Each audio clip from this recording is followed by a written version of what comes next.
So I said at the end of that first video, that is the end of the trinomial types, but I realized after I had stopped the video and started uploading it that there was still another page. So here is part 2 of the factoring perfect trinomial squares lesson.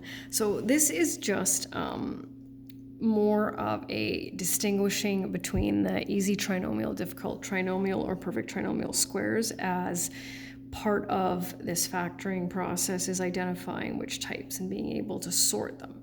So we'll look at that. And again, it's going to take some practice, just like most things, in order to figure out the best way for you to factor them and identify them. So there's some advantages to recognizing if they're perfect trinomial squares, but at the same time, regardless of how you factor them, as long as you can factor them, that's the most important. So if you looked at this and came up with x minus 7, right? There's just got to be some sort of kind of warning symbol that goes off and says, hey, these are identical factors, and therefore that makes that a perfect trinomial square.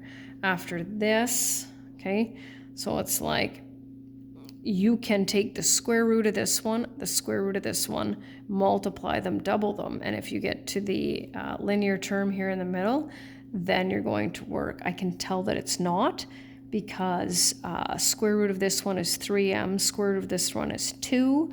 That multiplied gives me 6m and doubled gives me 12m. So I know this is going to be a difficult trinomial.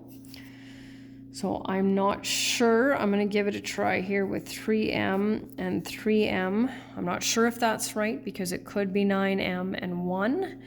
Let's see, 2 and 2 is not going to work because then they'd be identical, right? So let's go 4 and 1, 12m plus 3m, and there it is. So it's a difficult trinomial. I don't have the correct sign pattern here for a perfect trinomial square, as I have a plus, plus, minus. This one's going to be an easy trinomial.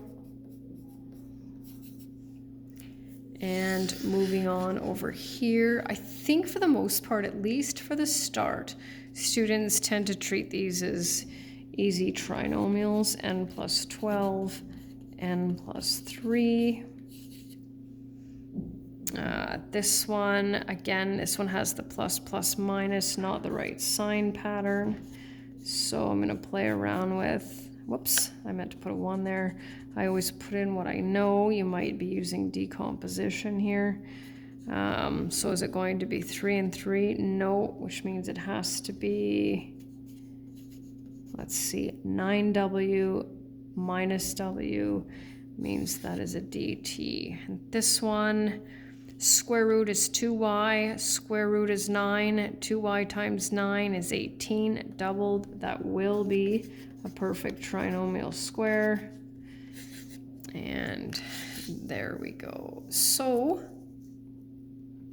you can treat perfect trinomial squares like ETs, right? Easy trinomials, or difficult trinomials, but you have to be able to recognize then that your final answer contains 2 identical factors.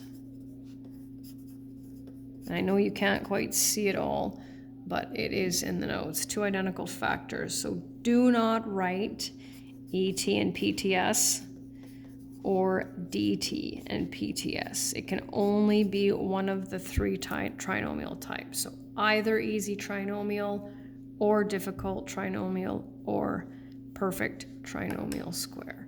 And now I am confident that I have finished the lesson.